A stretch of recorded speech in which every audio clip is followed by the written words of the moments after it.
ডুমুরিয়া উপজেলা জামায়াতে ইসলামীর উদ্যোগে ছাত্র গণজামায়াতে মিয়া গোলাম পরোয়ার আন্দুলিয়া ফুটবল মাঠ থেকে পরেশ দেবনাথের তথ্যচিত্রে থাকছে বিস্তারিত। বিগত ৫৪ বছরের শাসনামলে রাষ্ট্রের শাসন, অর্থনীতি, বিচার ব্যবস্থা, কৃষি, শিক্ষা ও সংস্কৃতি সহ সব ক্ষেত্রেই জনগণ প্রত্যাশা পূরণ হয়নি। তিনি বলেন, বিভিন্ন সময়ের সরকার দুর্নীতি, চাঁদাবাজি, ভিন্ন মতের ওপর নির্যাতন সহ জন অবস্থার অবনতি ঘটিয়েছে।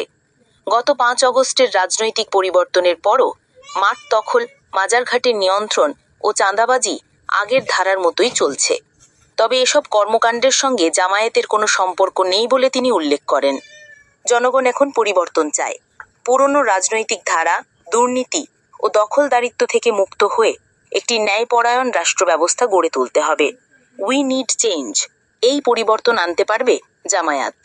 শুক্রবার সকালে খুলনা ৫ আসনের ডুমুরিয়া উপজেলার শাহপুর আন্দুরিয়া ফুটবল মাঠে ডুমুরিয়া উপজেলা জামায়াতে ইসলামের উদ্যোগে ছাত্র গণজামায়াতে প্রধান অতিথির বক্তৃতায় অধ্যাপক মিয়া গোলাম পরোয়ার এসব কথা বলেন। বক্তৃতায় তিনি জামায়াত আমির ডক্টর শফিকুর রহমানের ঐতিহাসিক সোহরাওয়ার্দী উদ্যানের বক্তব্যের উদ্ধৃতি দিয়ে বলেন, রাষ্ট্র পরিচালনার দায়িত্ব পেলে জামায়াতের এমপি মন্ত্রীরা কোনো ট্যাক্স ফ্রি গাড়ি, প্লট বা বিশেষ সুবিধা নেবে না, এ প্রতিশ্রুতি অন্যান্য দলের নেতারা দিতে পারেন না।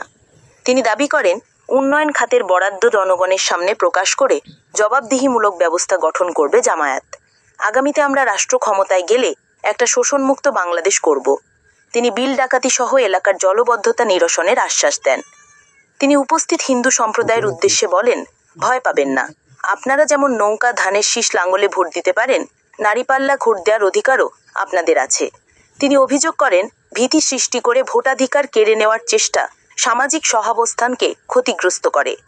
তিনি জেলা ও উপজেলা প্রশাসন, পুলিশ, ডিসি, এসপি, ইউএনও সহ সংশ্লিষ্ট কর্মকর্তাদের প্রতি নিরপেক্ষ থাকার আহ্বান জানান। তিনি বলেন, দিনের ভোট রাতে হলে তার পরিণতি কি হয়, দেশ তার মূল্য দিয়েছে। এবার কেউ ভোট ডাকাতির চেষ্টা করলে দায় এড়াতে পারবেন না। ডুমুরিয়া উপজেলা আমির মওলানা মুক্তার হুসাইনের সভাপতিত্বে বিশেষ অতিথি হিসেবে বক্তব্য রাখেন ঢাকা বিশ্ববিদ্যালয়ের কেন্দ্রীয় ছাত্র সংসদের ডাকসুর ভিপি আবু সাদিক কায়েম ও জাহাঙ্গীরনগর বিশ্ববিদ্যালয়ের কেন্দ্রীয় ছাত্র সংসদের জাকসুর জিএস মাঝারুল ইসলাম। গণজামায়াতে অন্যান্যদের মধ্যে বক্তব্য রাখেন কেন্দ্রীয় মজলিসে শুরা সদস্য, মহানগরী আমির খুলনা ৩ আসনের সংসদ সদস্য প্রার্থী অধ্যাপক মাহফুজুর রহমান। জামায়াতে ইসলামীর কেন্দ্রীয় মজলিসে শুরা সদস্য, খুলনা জেলা আমির মওলানা ইমরান হুসাইন, খুলনা জেলা সেক্রেটারি মুন্সি মিজানুর রহমান, সহকারী সেক্রেটারি মুন্সি মইনুল ইসলাম, অধ্যাপক মিয়া গোলাম কুদ্দুস ও গাউসুল আজম হাদি, সনাতনী ধর্মীয় কমিটির ডুমুরিয়া উপজেলার সভাপতি কৃষ্ণ নন্দী, সহসভাপতি ডাক্তার হরিদাস মণ্ডল, সেক্রেটারি অধ্যক্ষ দেবপ্রসাদ মণ্ডল, রাকসুর হবিবুর রহমান হল সংসদের ভিপি আহমেদ আহসানুল্লাহ ফারহান, জাকসুর কার্যনির্বাহী কমিটির সদস্য আবু তালহা, মালয়েশিয়া প্রবাসী আবু হানিফ আকুঞ্জি, খুলনা জেলা উত্তর ছাত্র শিবিরের সভাপতি ইউসুফ ফকির, জেলা শিবিরের সভাপতি আবু ইউসুফ, মহানগরী সহকারী সেক্রেটারি আজিজুল ইসলাম ফারাজি, জেলা কর্মপরিষদ সদস্য অ্যাডভোকেট আবু ইউসুফ মোল্লা, উপজেলা নায়েবে আমির মওলানা হাবিবুর রহমান ও গাজী সাইফুল্লাহ, সেক্রেটারি ও উপজেলার সাবেক ভাইস চেয়ারম্যান মওলানা সিরাজুল ইসলাম, ডুমুরিয়া উপজেলা উত্তর ছাত্র শিবিরের সভাপতি